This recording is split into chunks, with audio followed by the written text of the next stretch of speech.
মুর্শিদাবাদে সমবায় ভোট ঘিরেও তৃণমূলে গোষ্ঠী কোন্দল। সিপিএম এর সঙ্গে জোট তৃণমূলেরই একাংশের। সিপিএম এবং তৃণমূল জোটের প্রার্থী হারালেন তৃণমূল সমর্থিত প্রার্থীদের। মুর্শিদাবাদের সাংসদ আবু তাহের খানের সমর্থিত প্রার্থীদের হারালেন সিপিএম এবং তৃণমূলের জোট প্রার্থী। রাজীব চৌধুরী আমাদের প্রতিনিধি রয়েছেন আমাদের সঙ্গে। রাজীব, কি সমীকরণে এই ফলাফল সামনে এলো?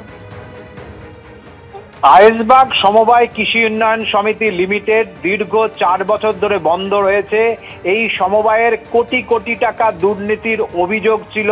সেই অভিযোগের পরিপ্রেক্ষিতে এই সমবায়ের বেশ কিছু সমবায়ী যারা শাসক দলের নেতৃত্বে রয়েছেন তাদের বিরুদ্ধে তছরূপের অভিযোগ ছিল।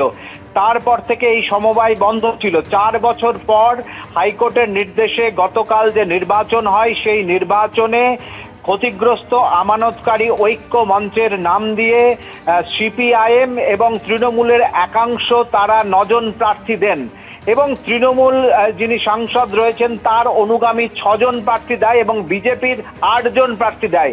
গতকাল নির্বাচনের ফল প্রকাশের পর দেখা যায় ক্ষতিগ্রস্ত আমানতকারী ঐক্য মঞ্চের ব্যানারে যারা নির্বাচনে প্রতিদ্বন্দ্বিতা করছিলেন সিপিআইএম এবং তৃণমূলের সমর্থক যারা রয়েছেন তারা 9টি আসনেই বিপুল ভোটে তারা জয়ী হন এবং নির্বাচন চলাকালীন মুর্শিদাবাদের সাংসদ আবু তাহের খান পাল্টা জমায়েত করে অভিযোগ করেন ব্লক সভাপতির নেতৃত্বে সিপিএম এর সঙ্গে এখানে জোট করে প্রার্থী দেওয়া হয়েছে এবং তিনি রাজীব, তুমি আমাদের সঙ্গে থাকো। মুর্শিদাবাদের সাংসদ আবু তাহের খান তিনি অভিযোগ করছেন তার সমর্থিত প্রার্থীদের সিপিএম এবং তৃণমূলের জোট প্রার্থী হারিয়ে দিয়েছে। কি বলেছেন শোনাবো।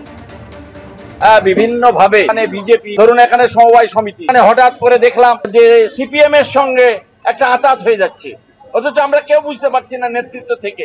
এটা অত্যন্ত দুর্ভাগ্যজনক। সিপিএম কে 5টা সিট ছেড়ে দিতে হচ্ছে, যে সিপিএম এর কিছুই নাই, আর 4টে নিচ্ছে কংগ্রেস, এই তৃণমূল। এটা দুর্ভাগ্যের বিষয়। যারা নেতৃত্বে আছে এই ধরনের ঘটনা ঘটালে তো দায়িত্ব আমাদের কাঁধেই আসে। তাই এটা লজ্জার এবং দুঃখের। ব্লক সভাপতি আছে, তার দায়িত্ব তো নির্বাচন হয়েছে, সেই এই ঘটনাটা ঘটাচ্ছে ছিল, এখনো আছে। সিপিএম নেতা শতরূপ ঘোষ এই মুহূর্তে রয়েছেন আমাদের সঙ্গে টেলিফোন লাইনে। শতরূপ, মুর্শিদাবাদের সমবায় সমিতিতে যে ভোট হলো তাতে খুব তাৎপর্যপূর্ণ একটা সমীকরণ দেখা গেল। সিপিএম এবং তৃণমূলের জোট হলো, তারা আবার হারালো তৃণমূলেরই আর একটা অংশে সমর্থিত প্রার্থীদের। সাংসদ আবু তাহের তিনি অভিযোগ করছেন যে তৃণমূল আর সিপিএম এর আঁতাত হয়েছে। যদি তৃণমূলের লোকেরাই পছন্দ না করে তা আমরা কি করতে পারি বলুন? এখানে কোনো জোটের প্রশ্ন না, তৃণমূল বা বিজেপির সাথে আমাদের কোনো জোটের কোথাও প্রশ্নই নেই এবং আপনারা জানেন যে সমবায় নির্বাচন কোনো পার্টির সিম্বল নিয়ে হয়ও না, সুতরাং জোট ফোটের ব্যাপার না। কিন্তু আমার আর আয়ুষবাগের ক্ষেত্রে কি ঘটেছে এক্স্যাক্টলি আমার নিজের সরাসরি জানা নেই, তবে এইটুকু বলতে পারি যে আমাদের সবসময় একটা রাজনৈতিক দল হিসেবে বা রাজনৈতিক মঞ্চ হিসেবে আমাদের চেষ্টা সবসময় এটা থাকে যে আর 5টা প্রশ্নে যিনি আমাদের বিরোধিতা করেছেন এর আগে তাকেও আমাদের সঙ্গে আনা, তাকেও আমাদের সমর্থক করা।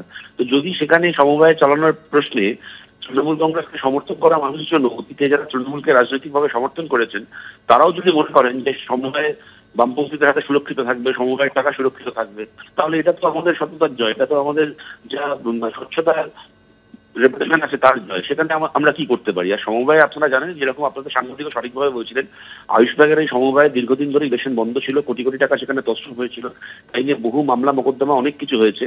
কিন্তু তারপর যখন সেখানে সমবায়ের আবার নির্বাচন হচ্ছে সেখানকার মানুষ মনে করেছেন যে বামপন্থী এবং তৃণমূলকে সমর্থন করা মানুষও মনে করেছেন যে বামপন্থীদের হাতে সমবায় থাকলে সমবায়ের টাকা তছরূপ হবে না।